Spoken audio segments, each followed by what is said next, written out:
des efforts menés par la société civile en vue de renforcer l'obligation des gouvernements de rendre compte de leurs actions et de promouvoir les droits humains. Les groupements de la société civile ne pourront toutefois pleinement prendre part au processus budgétaire que s'ils disposent d'informations complètes, compréhensibles et sur l'actualité sur les finances publiques.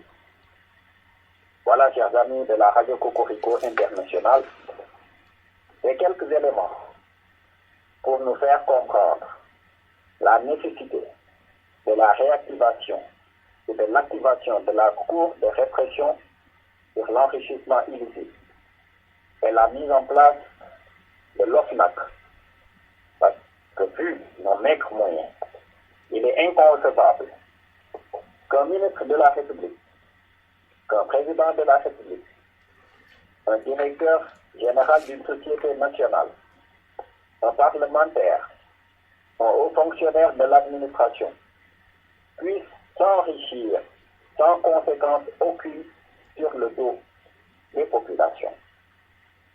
Avec l'affaire Karim Wade, avec la réactivation de la crise, il faudra également noter qu'il faut faire un distinguo entre la gestion des affaires de l'État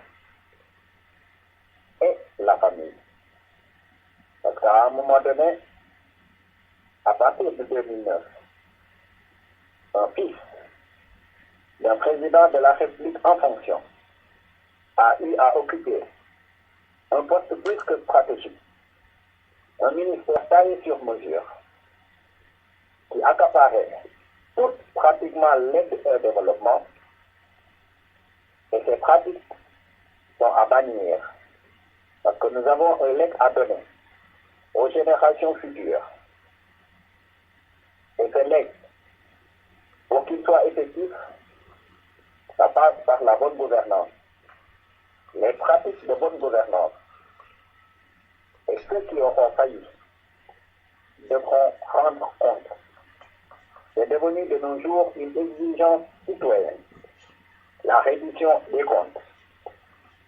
Et c'est pourquoi d'ailleurs, il est fortement conseillé ceux qui auront en charge les biens publics de faire une déclaration de patrimoine en début de mission ou de mandat et de refaire une déclaration de patrimoine en fin de mission ou de mandat.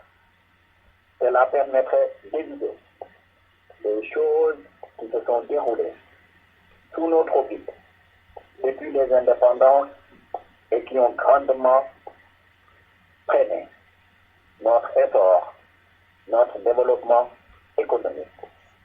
Il faudrait que tout un chacun comprenne que la République, les biens publics sont, comme on le dit, un bien public.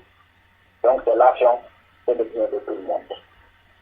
Merci pour votre écoute. Je vous donne rendez-vous la semaine prochaine dans une autre chronique. Bonne soirée. Votre dévoué Ben Yahya.